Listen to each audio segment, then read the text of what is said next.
Hello, everyone. So I'm Justin. I'm the global head of engineering at ClearOut. We're a global platform engineering consultancy, and we help enterprises reliably bring high-impact digital products to market faster, cheaper, and safer.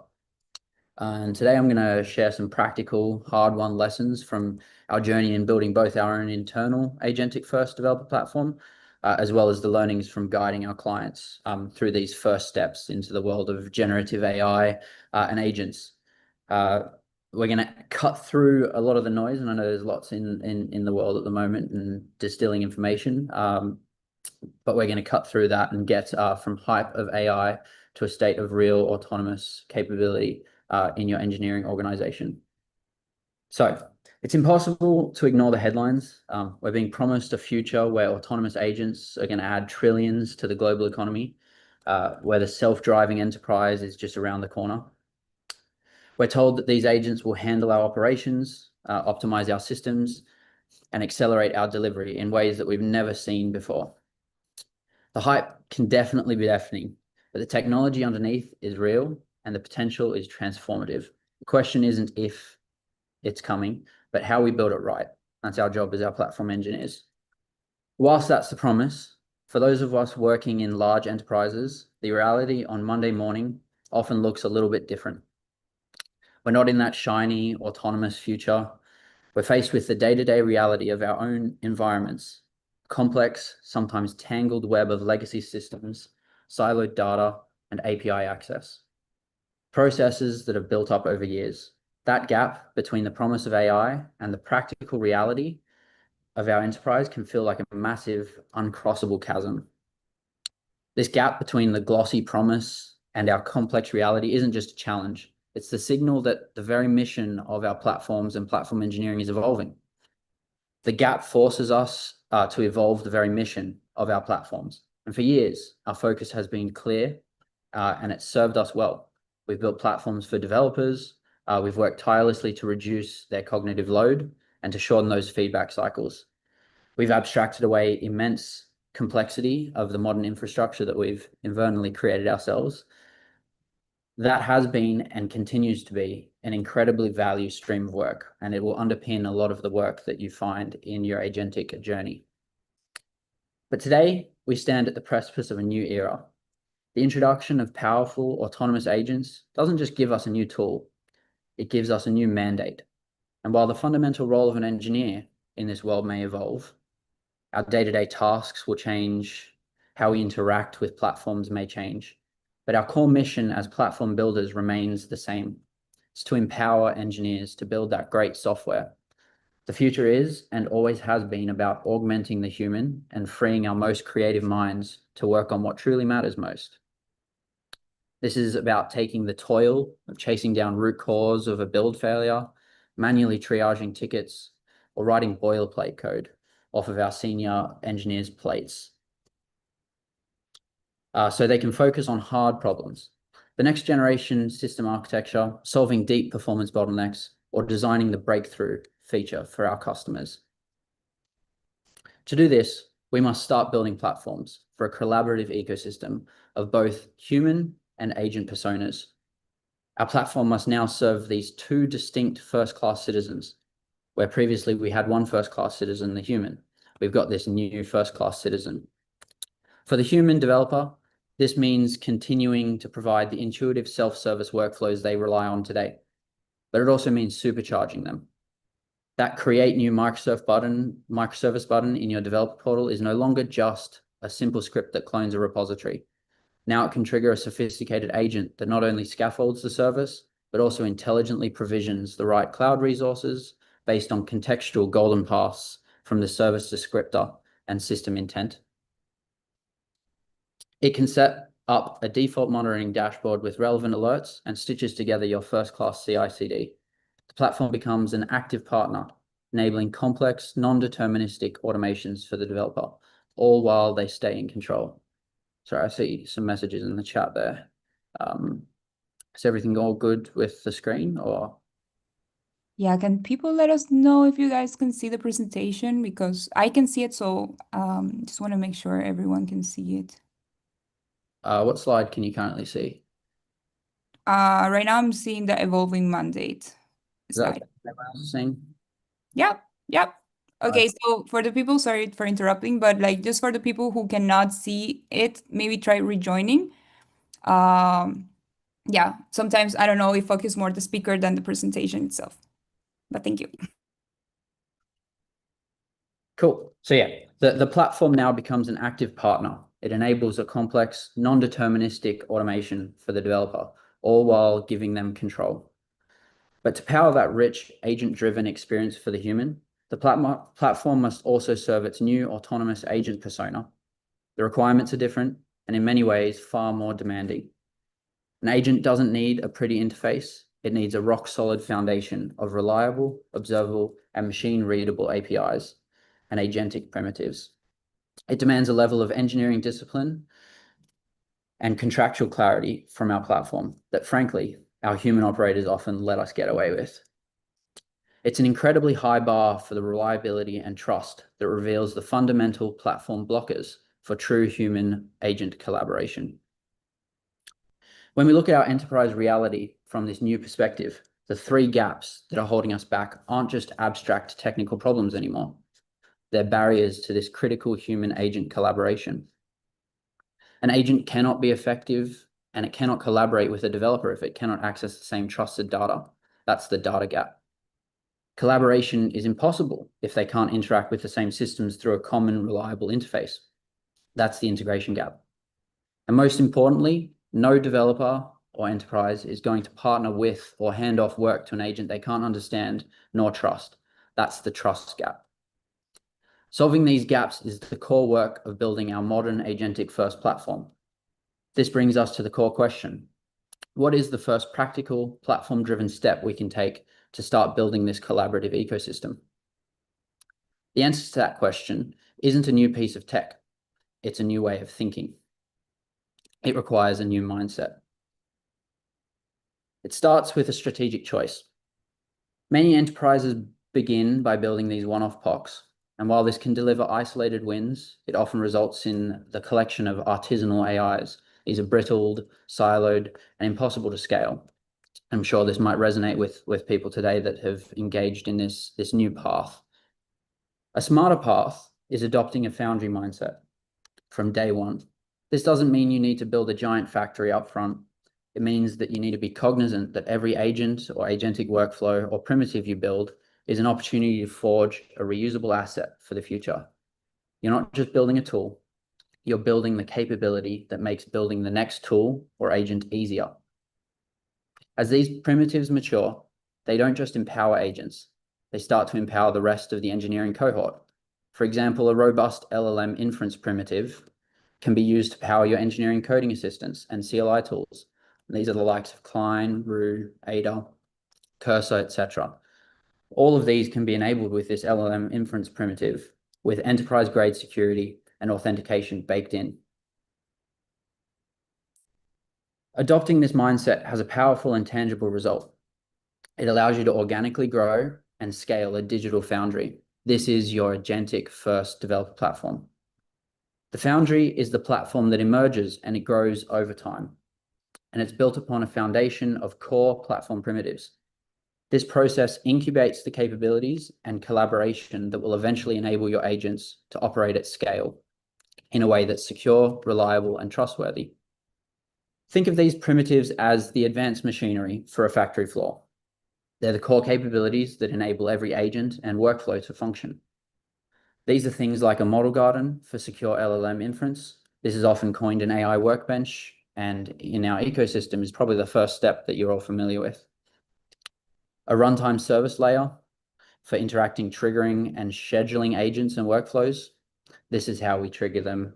Webhooks, chat interfaces. This is really that interface layer that we're talking about now.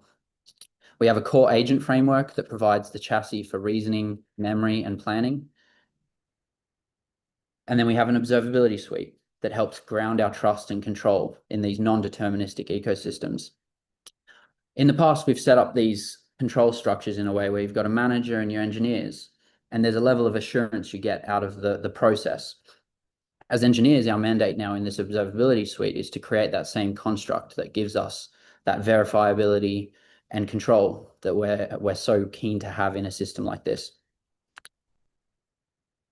The key is to build these progressively as your use cases demand them, rather than trying to build them all at once. But that's still a big concept. One of the most common questions I get from engineering leaders is still, this is great, but where do I practically start? To answer that, we need a compass. I want to give you a simple but powerful tool that you can use with your teams tomorrow. The value versus feasibility compass. It helps you cut through the noise and find the perfect starting point for your first agent. You can easily adapt this to your own context, but the core idea is to plot your potential use cases and understand where to focus your efforts. Let's walk through how this works with some real engineering problems. So on one axis, we have an engineering value, things that reduce toil, increase speed, or improve safety. On the other, we have technical feasibility, how clean are the APIs, and how good is the data?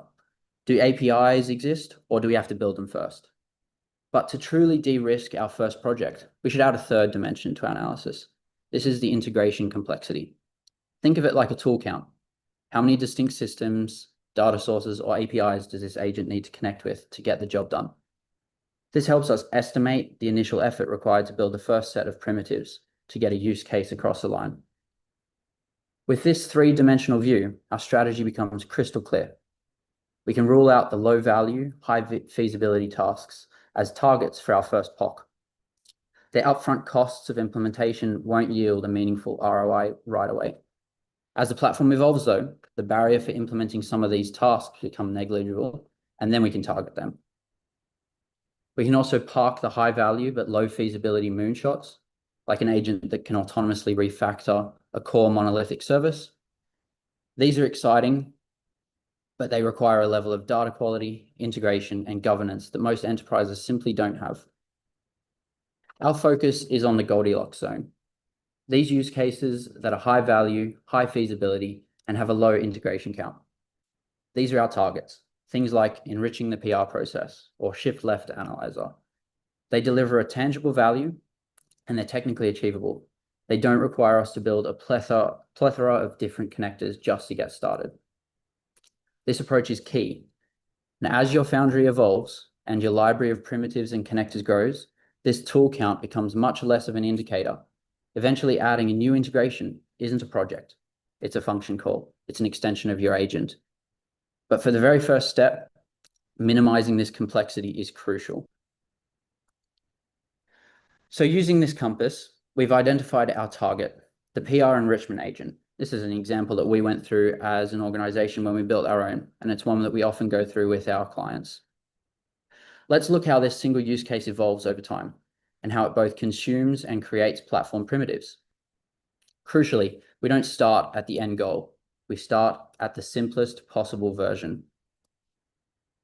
So we started with an agent that had a minimal read-only access to GitHub repositories and with the ability to comment on PRs.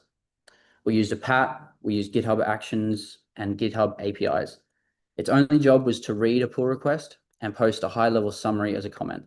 That's it. It provided immediate value by giving readers and reviewers a quick digest, as well as clear actionable steps for the reviewer to take.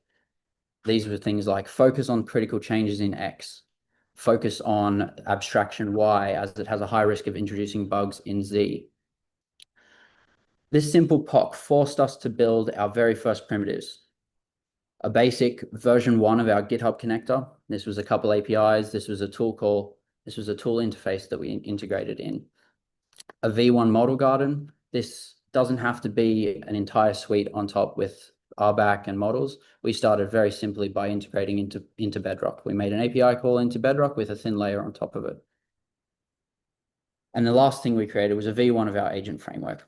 There's many frameworks on the market that you can use. We decided to go with our own to explore what that might look like and have full control. But what was important here is it had multi-turn reasoning, tool calling, and we were able to iterate over changes in the PR, i.e. looking at each of the individual diffs and files. We built just enough to make this one use case work. We didn't want to build the whole world. We trialed our first POC with a select cohort. We started with a couple engineering teams here and look to get feedback as early as possible. Feedback's a key driver in this implementation. One of the comments we had was, it's much easier to start a PR review now because context switching is easier when I'm provided a summary and actions. As engineers and psychologically, we often hesitate to be that first person to comment on a PR. This leads to a potential lag in that first comment. It's much easier as an engineer to add comments to existing comments. So this agent helped in breaking that ice. It helped in making that PR process more efficient. And we found that this role played in the PR process was a great first step. It paired with a reduced cognitive load. It meant our initial sentiment survey showed a significant decrease in that time to first human comment on a PR. There's a couple of different measures we looked at. There was time to close of a PR and a time to the first comment on a PR. And a reduction in that time meant a reduction in the complete review process. So at this point, our POC was providing value, but we immediately saw opportunities to add more value and to improve the platform primitives that we'd built on. So we iterated on the agent itself, giving it the ability to perform a more detailed diff analysis and contextually analyze these changes by reading the change in the context of the whole file. Instead of just looking at the 3-4 lines of the diff change, we were able to pull the whole file. We were able to pull the files that either called that upstream or downstream, and we were able to look at change across the stack rather than just inline. This provided much richer context for our agents, and it provided much better summaries, as well as much better informed feedback. We now enriched our agent to provide inline comments on the PR. It highlighted potential issues, suggested improvements, and even flagged areas that might need more test attention. It allowed the human to converse with the agent directly from the PR by going into the comments and either resolving or talking directly. This agent now had a short and long-term memory where it was able to remember its review from the first time it pulled the PR. And it was able to provide contextual replies if, as an engineer, you disagreed or if you wanted clarity. This was a significant step forward in enriching the PR process, but it was still operating in a bubble, only aware of the GitHub repository and the PR that it was assigned. Now here's where the foundry mindset pays off. A completely different use case that was being worked on by another one of my teams who needed to build an agent to manage their Jira backlog. In order to solve for their use case, they built a robust V1 of their Jira integration. This connector allowed them to pull Jira tickets, it allowed them to see statuses, etc. It was a simple thin layer on top of the API for Jira. This primitive was added to our platform's central library. They solved their problem, but in doing so, they created a new reusable primitive or capability for everyone else on the platform. And because that primitive now exists, we can immediately go back and enrich our original agent. We were able to take our PR agent that we built in this V1 and V1.5, and by giving it access to this new Jira primitive in a tool called integrating it into the agent, it's now not just a code reviewer, it's a project-aware assistant. It can connect to Jira to check if the PR actually completes the requirements of the ticket. It can detect scope creep. For instance, if an engineer has bundled a bug fix for an unrelated issue into that feature PR, it'll automatically update the Jira ticket with a link to review or even pull a bug fix ticket from the backlog into the current sprint if the commit message references it. The original agent became exponentially more valuable with a minimal code change, simply because our library of platform primitives grew. And this snowball effect continues. Later in the program, another team developed a sandbox primitive to allow agents to safely execute code. We were then able to leverage that to create a V3 of our PR agent. Now, not only was it suggesting code improvements, it was able to implement that change and commit to the PR pending a human in the loop approval. Here, it spins up a sandbox in a sandboxed environment, pulls a container, pulls the repo, and it has the ability to run code, run commands, edit files, and implement those changes. Comes with a fully authored Git environment, is able to push to that PR straight away. And again, run tests, run the actions. So our POC has forced us to confront these 3 big questions. Every security and compliance team will ask this before allowing us to go any further. This prepares the groundwork. How do agents safely access systems? How do we control our data and models? And where do these agents actually run? Let's tackle them. So Agents are useless if they can't interact with our enterprise systems. A solution is to mandate an API-first culture for our systems. Our APIs become a standardized, safe docking port for the foundry's assembly line. We then create agent-specific service accounts with least privilege access, depending on our risk profile and appetite. This is where an enterprise approach to something like Model Context Protocol, or MCPs, becomes a game changer. If we think of these MCPs as well-defined microservices, tools that agents can use, we can apply a familiar control. We can apply access, security, and monitoring logic that we already use today in our microservices. We apply RBAC, OAuth, API keys that our MCPs allow us to control which agents and humans can access which systems and under which conditions. These deployed MCPs become an API gateway for our agents, allowing them to interact with our system in a controlled, secure way. But they provide us a consistent self-service interface for our engineers to interact with the same systems, which, if we go back to the start, was a key value proposition. We want that human and agent collaboration. Again, they're accessing the same tools, the same interfaces, and the same data. The next question is always, where is our proprietary data going? And although this question has become less occurrent in our conversations with enterprise, the solution here is to use enterprise model gardens. Services like Vertex AI, Bedrock, or private OpenAI deployments. These services keep your data in your tenant. This is your private certified furnace. Alternatively, you can build your own model gardens, providing secure, controlled environment. This is where you can deploy your own models or version your own open source models. This, however, does come with its drawbacks in our experience in iteration here. It requires a far larger upfront investment in time, infrastructure, and the ongoing maintenance before you can even start building your first use cases. On top of either of these approaches, you can build your own access control layer, model whitelisting, or AI workbenches to act as the access control plane. This can manage the access, which models run, who has access to them, which agents have access to which models, and allows you to control the spend and gating. Finally, where does an agent actually live and run? This is a common question we have. Taking a POC from a computer where we're using a PAT to deploying a production service is one of those big steps you have to take in this journey.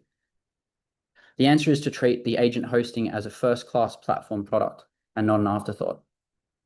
We need to provide insulated sandbox runtimes. Whilst this is up to the organizational preference, we find that applying a mesh practice to the deployment of these agents and MCPs enables us to take those common engineering problems and platform solutions we've already applied to embed controls and observability across the stack. This isn't just about security. It's about enabling the velocity for these POCs and platforms. Remember, if we take too long to get to our first use case, we're not going to get that same incremental value that we get out of a snowball. Realistically, an incubated team of platform engineers is needed to own this runtime as a product and ensuring it's secure, observable, and easy for teams to deploy their agents into. This is where we can leverage golden paths and deployment environments. These are the common patterns that we should be already looking to do in our platform engineering journeys. But this can be a small focused team that builds the first primitives anyway. These use cases that enable the platform to grow organically don't have to be incubated in multiple teams. They can be a first team that gets you that first POC. It doesn't have to be a large upfront investment. As is the theme, start small, iterate, and build the platform organically as you go. Building these primitives is incredibly important. They fundamentally change how you can and you should think about risk. In the beginning of your agentic journey, your maturity is quite low, and so your risk appetite should be too. This is why we start with read-only, human-in-the-loop agents. But as you build out your platform primitives, you're actively building a robust mitigation strategy. Each primitive you build allows you to safely increase your risk appetite. This is proportionate to your risk mitigation. You can either have a high risk appetite and let agents do what they want, or you can build in these complex and even valuable risk mitigation strategies that help you, again, understand your agents and short circuit them where needed. This maturity is driven by your primitives. It's what gives you the confidence to move from simple automation to a true autonomous agentic system. So by answering these questions of readiness, We haven't just enabled our first agents to be deployed. We've left the foundation for everything that comes next. And this is where we start to see the payoff. We're ready to build our second or third or fourth agent. This can be in parallel or iteratively, but we don't start from scratch. It immediately leverages the first primitives that we were forced to build during our POC. The development process and iteration on these use cases is dramatically faster. This is the flywheel in action. As you detail your next use case and identify the required tools and primitives, the platform begins to organically grow. Every use case consumes existing primitives and funds the creation of new primitives. We're trying to ground our use cases in value for either our business units or our teams on the ground that are building features for our customers. Our foundry isn't building itself at this point. It's driven by this real world demand. And this is where we should anchor our use cases. If we're building use cases for the sake of it, we're not going to get the value. So we should be engaging either our teams or our customers to understand these real world demands. The platform is not a static thing you build once. It's a living and breathing entity that grows and evolves as we build more agentic use cases. The V1 primitives from your first POC eventually become V3 services that support your more features and integrations. This ongoing evolution is the foundation of the platform. So let's bring it all together. We've seen how to bridge the gap from hype to reality.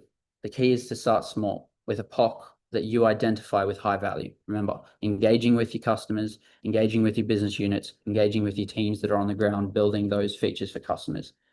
Look for the high potential of impact and low integration points.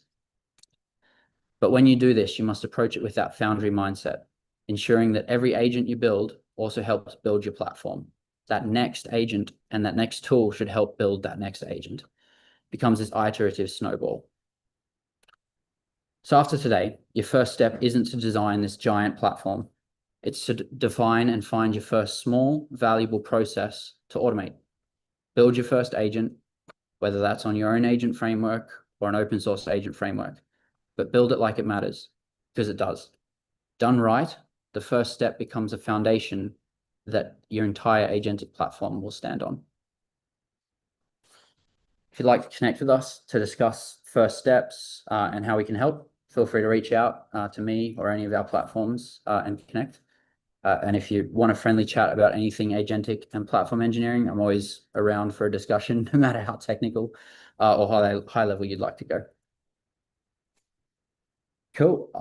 I'll hand over to some questions in the chat if you want to lead on some of them, Carla. Yes, thank you. Jumping into the question, guys. I see we already have some. So yeah, feel free to shoot your questions in the chat or in the Q&A section. So first question by Serhi, he's asking, on introducing the digital foundry slide, you've mentioned agent framework as one of the pillars. What is the minimal set of features that the agent should have or must have features? Cool. So when we identified our first kind of agent use case, we looked at what that required. We looked at short-term memory, long-term memory. We looked at tool calling, and we looked at this iterative kind of process that these agents go through. In your very first use case, you might not need long-term memory. You might not need it to store. You might not need it to save. So depending on your use case, the main ones we see is at least short-term or conversational memory, the ability to do multi-turn iterations, and then tool calling. That's kind of the basic foundations we see when we look at these agentic frameworks. And most of the open source ones on the market, like Google's ADK, you've got LangGraph, LangChain, etc., that support a lot of these out of the box. Crew AI out of the box supports a lot of this. You don't have to enable all the features up front. You can start with a subset of those features and then introduce more as you go. But if you'd like to build your own framework as well, you can start very simple on that kind of control loop. Thank you. Next question by Eric. Can you mention any open source frameworks out there? Yeah, so I touched on a couple there. So the ones that we explored in the market, we looked at LangChain, LangGraph, as well as Google's ADK when it came out more recently. We looked at Crew AI. We experimented with a couple, but we ended up landing on our own agent framework that followed a lot of these primitives and learnings. Yes. Next question by Christian. How do you handle a high volume of tools? From my experience, the AI starts to get a bit confusing once you have too many integrations. Yeah, so there's a couple strategies that we've employed in this, and some of the ones off the shelf you'll hear people say is split your systems into multiple agents. You can have an agent that orchestrates other agents that have tools. Another way that we've found really valuable when we've just wanted to concentrate on a single agent system is we've used a RAG-based approach to identify which tools might be helpful for the current task. And a third technique we've used is in our planning stage up front. We have a separate sub-process in our agent loop that goes and actually determines, hey, what are the available tools? It's given just the tools and the intent or the goal of that step in a plan, and it identifies and simplifies down the tool interface that it can choose from. And then we still give the agent the ability to say, hey, none of these tools work, please give me more. So it's about building the same way when we build a prompt. We want to make sure that our context is rich and not overflowing. Great, thank you. Next question. Muko's saying, I have also worked on developing an agentic platform. I will be interested in knowing your scaling strategies for the agents. What's your stack looks like? Yeah, cool. So I touched on this a little bit in before, and the platform that you deploy your agents in, as I said, needs to be that first-class citizen of your platform development. And so we built, I mean, admittedly, we built our internal one on Go because Go was a very fast language for us at the time, and we actually found that agents and LLMs themselves were much better at writing Go than the likes of TypeScript because of its idiomatic first style, and the actual data it's being trained on is a lot more closer to standard library. But when we've looked to take these use cases into a deployed and production environment, we're deploying them like a microservice. We're giving the microservice a set of APIs in. We're picking a streaming framework to if we want to have communications. And we have a couple of different types of agents. We have agents that we can trigger just on a webhook or a API call in. And we've got other agents that host their own kind of chat interfaces. And these are streamed over the likes of SSE, which is a common pattern we see. But it's really about kind of deploying them into an environment and treating them like a microservice with a more autonomous, I guess, non-deterministic runtime. I see a question connected to this. Can you go over productionizing these use of cases? Yeah, so when we started with these use cases, they were very minimal and very thin, and we only wanted to give read access. It took us a while to kind of get the I guess assurance that our agents were able to complete the tasks autonomously, and we started to introduce human in the loop, where now an agent was making a decision, and if you've used something like a Rue or Klein or an agentic coder online, when you've used a tool, you have like an approval loop in there. We've moved all the way to the ability to have kind of these short circuits where we do a semantic analysis on the actual call that it's trying to make, and we verify that that's like a step that's within our, I guess you could call it whitelisted examples or whitelisted tools that it can call, and then it makes the call. If it's decided that it's doing something that is not within the standard spec that we want, or it could be destructive, we then can short circuit our agents. So when we build out these primitives, we didn't start with them. It took us a while to build up this plethora, or I guess this toolkit that we now can give our agents. And once we've created these, I guess, risk mitigation strategies, we're able to then start to deploy our agents into a pre-prod environment and then into a production-like environment. But when we're talking about our use cases, a lot of them have been on the engineering side. We're not talking about an end customer or like an agent facing your like user. This is for your engineering use case and your engineering user. So one of the things we've done with our kind of access control is your human has like a role, like in RBAC, and that human gets access to an agent, and via that token, we author on behalf of.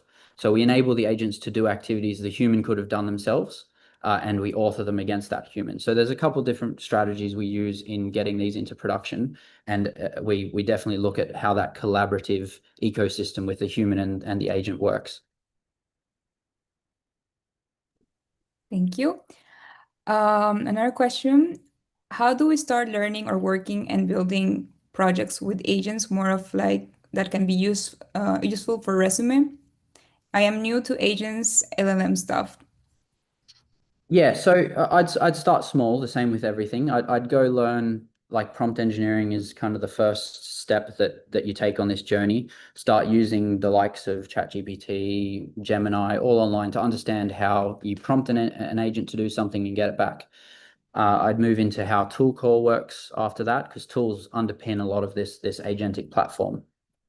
And as soon as you start to kind of evolve in that space, you get to the point where you can create these POCs with these open source frameworks. And that's where you can start to iterate more on these use cases. Come up with a use case that's minimal, run it on your local machine, start to try automate and stretch that agent to its limits. And then from there, you'll kind of break it and learn. Amazing. Can you provide a couple of use cases for agent-to-agent communication? Yeah, so in an ecosystem where we're building a collaborative platform, we look for a couple different interactions. One of those is human to agent interaction, whether that's in a chat interface or it sends a notification to your Slack or to Teams or to a web UI that you can kind of approve or go. The next one is obviously agents to agents handoff. There are some good protocols like A2A that enables that out of the box if you build to that standard. It's quite a open standard that allows you to hand off. You can also treat agents to agent communication using an MCP. So if you don't want to have this asynchronous handoff and then asynchronous back, you can treat another agent as a MCP or a tool call. That MCP or tool houses another agent that works in this loop, and your primary agent just waits synchronously for that agent to complete its non-deterministic loop. Amazing. Okay, so I see. Do you have any recommendations for databases? I'm aware of vector databases as a standard, but I'm currently building a backend for RAG system with Neo4j's graph database to build rich context between entities with relationships. Yeah, so we've done a couple, but we haven't delved too deep into RAG. We started with a lot of our primitives, and then we did in-memory RAG, where we'd host, like, in our sandbox a Postgres with vector Postgres or vector DB on top of it, and then we'd allow the agent to load into memory a document. So if a human uploaded a PDF, for instance, we'd basically decompose that and we'd embed it into that Postgres with vector PG on top, and then from there we let the agent call that with a tool to build that RAG context. Amazing. I see another question. Is there a good tool or pattern you found for taking open source MCP servers or tools and adding hosting storage? Yeah, so when we approached this problem of deploying our tools, and a lot of the current tools on the market can be pulled locally and run locally, we looked at a deployed first kind of mindset. We wanted our MCPs to be serviced in a platform that people could pull. And so out of the box there, that gives our agents a runtime that has connectivity in our infrastructure. So our agents that are deployed on our MCPs that are deployed, they get access in either from their cluster RBAC to a database or via APIs to the database that's hosted in our backend. So in this, we adopted that kind of deployed first mindset. I guess on the question of open source there, we built a proxy wrapper around MCPs. So we've been able to take these open source MCPs that run using like standard IO or SSE locally, and we've been able to kind of put a layer of RBAC, auth, middleware, kind of like you treat it like a middleware or an API. And so we've wrapped that and proxied those. So in every single open source one we deploy, we wrap it with our proxy. Thank you. What do you monitor in these agents in order to find out what can be improved? For example, thinking process, token usage, context size, human feedback, etc. Yeah, so when we built our inference layer, so I talked about it briefly before. If you back right into like Bedrock or Vertex AI, they have some standards out of the box that kind of logs and monitors. But we built an inference layer on top of that that allowed us to do some introspection. So every single time an LLM call was made to our like orchestration of LLMs, it would introspect the request. It would be able to first do pre-flight checks on that request for whatever guardrails we want. But most importantly, on the way back, we were able to get those kind of exit closes of how many tokens was used for this request, what model was used, and we threw this into a database for the likes of a Grafana and Prometheus stack to pick up. And from there, we can do some synthesis on metrics, and we can kind of see the velocity gain for engineering comparative to the amount of tokens they're using or the models they're using.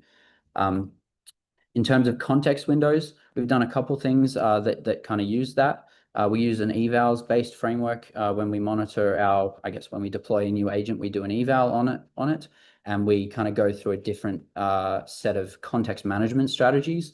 This is another primitive you can build into your agent framework. That context management strategy can be the last n tokens, 100,000 tokens, 200,000 tokens, the last n messages. A couple new ones that have kind of emerged recently is like context summary. So as your context gets to 200,000, you might summarize using another LLM to get to 50,000. So these are different strategies that we can kind of A/B test. So when we deploy our agents, we A/B test the context strategies against evals, and we see what's working best for us. Amazing. Do you have a good mental model for when to decide on MCP versus agent? Is it mostly operational, as you mentioned earlier, with regards to context window? Yeah, so agent versus MCP, like when we take this simple first approach, when we want to enable a tool for a human as well as an agent, we look at something like an MCP. Allows us to deploy it into an environment. The engineer can pull it into their local like machine, use it with Klein, Roux, Cursor, etc. And then the agent can also use the same one there. If we're looking at a more complex workflow, we then start to look at an agent. This is when it does multi-turn iteration and it's non-deterministic. So I guess your main delineation there is deterministic versus non-deterministic, which is the path. If it's non-deterministic, you're going to want an agent. If it's deterministic, you want a MCP or a local tool call even. Could you provide a quick description of how agent-to-agent communication works? Is it via an API using prompting or some other way? Yeah, so as I mentioned before, there's a couple ways to do it, and the one that we found most frequent because we started our journey before A2A was released officially, we started to use it as MCP calls. So it just uses the same tool interface, and so your primary agent then will trigger your secondary agent or a sub agent by giving it a tool descriptor. This is a input with a schema, the same way your model context protocol has a schema definition, and then it passes off to that agent. Then within that agent there, you can have its own system prompt. It can have its own input collation. It's really up to you. Thank you. Is your entire platform and projects you deliver to client are all open source? Sorry, can you just repeat that one? Is your entire platform and projects you delivered to clients are all open source?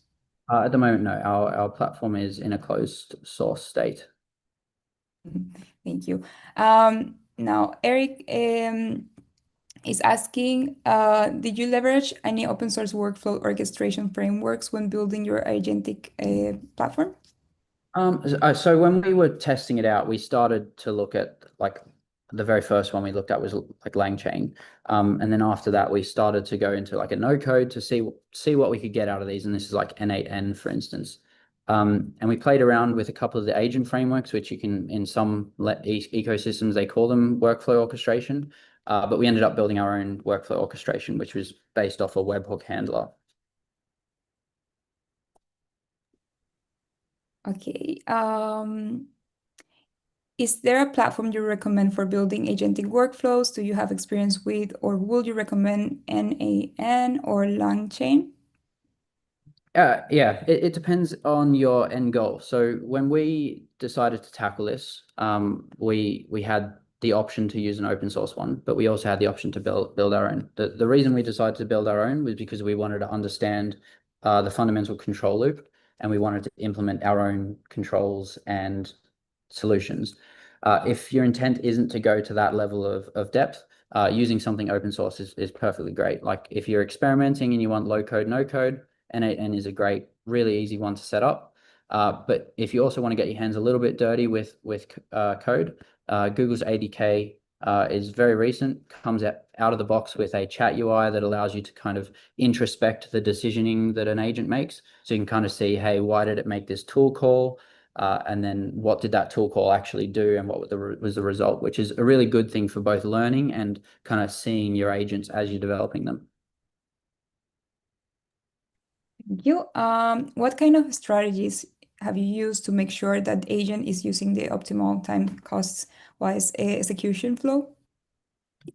Yeah, so we a couple of them, like I said before, with context management, we tested out context management strategies against a eval framework. There's a lot of cool open source ones. If you're primarily building an agent that is code based and you want to be able to deterministically write tests and functions, there are some really cool ones like root code evals, which is based on a bunch of equivalent of leak code tests. So if you're testing how efficient an agent is being, you can test kind of that context management strategy. Is it better to have a full context that is sliding window, or do you have a summarization, or do you create a new clean context every single time it starts a new task? It's a bit of experimenting, but we, again, employ this A/B testing whenever we're kind of deploying or releasing a new version of our agents. Thank you. How do you scale your multi-agent framework to process many simultaneous requests? Is it EC2 machine processing all requests, HTTP servers, Kubernetes cluster, event queues? Yeah, so we each of our agents are treated like their own microservice. We deploy them into a kube mesh that has all of our sidekaring, etc. But we treat them like a microservice, so we can scale up and down our pods the same way. And yeah, that's how we do it. Amazing. Okay. What software would you recommend for data ingestion from PDF or Word document to create a data and to develop a RAG? Yeah, so there's a couple of things, and there's some cool kind of concepts out there right now with RAG. I admittedly haven't played too much with like RAG embeddings at the level of upload a PDF, process it, turn it into embeddings into your DB. But we have started to play with some new concepts of embedding a PDF into the context of another LLM. And so we take the PDF either using something like Gemini or a multimodal model, and we embed only that PDF, nothing but the PDF, and then a small system prompt that says, this is your context. And then we query that using a tool to say, hey, this is my question. And we get the LLM to answer there, and we don't populate that context again. So not too much on the actual software side, but that's a technique we've done at the moment that allows us to do it without much at the software level.